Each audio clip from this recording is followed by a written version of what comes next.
Fardosa Adan can't hide her joy as she patiently waits to board a flight to Kismayo, Somalia.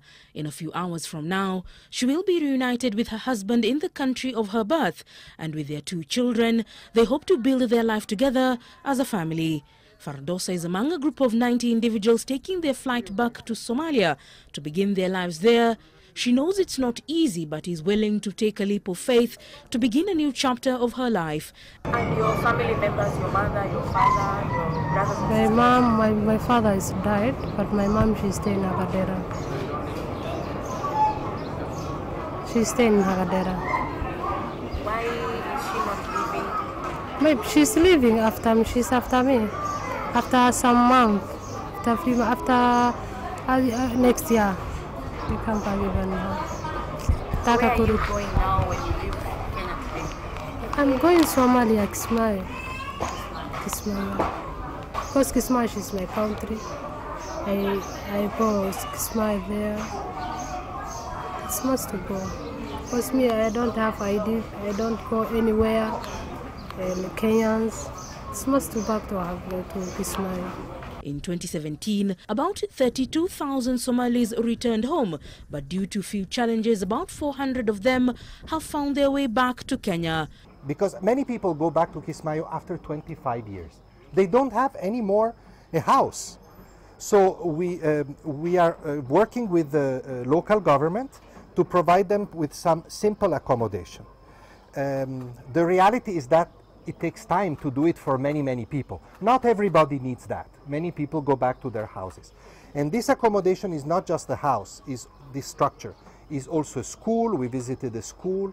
There is going to be a health center. So we're trying to help in every possible way. Earlier last year, the government of Kenya had made plans to see the complex close, and all who have called it home for the last few years start life in unfamiliar territory. Inside the country is tough. I don't think, as a special envoy of the High Commissioner, that there can be possibility of massive return of all the Somalis. Of about 1 million Somalis coming back from the sub-region, all of them coming back into Somalia now. The conditions are not yet ready for massive return. But gradually and systematically, we're trying to get back those who wish to go back and feel integrated. But after the IGAD summit in Nairobi, an agreement was reached to give the government of Somalia time to improve infrastructure, social aspects like schools and hospitals.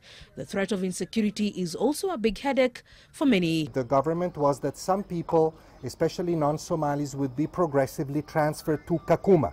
Now Kakuma is completely overwhelmed because the crisis in South Sudan is increasing, so more refugees are coming. So all this situation and the resettlement was another solution for many, and we had the US decrease. So it almost seems like one of those games that are where you have all the difficulties. Unfortunately, it is not a game. It is a reality in which people's lives are at stake. So really, I am appealing very strongly to those countries that can help us now. We will continue to be here, there's no question about that, but we need that support. While few have chosen to go back, thousands still call Daadab home, and with the UNHCR still present here, they have hopes that their near future is full of hope, even though they are limited to the complex. For the young men and women who would wish to pursue higher education, this becomes only a dream, but at the end of the day, life here is better than going back to Somalia. Leila Mohammed, NTV.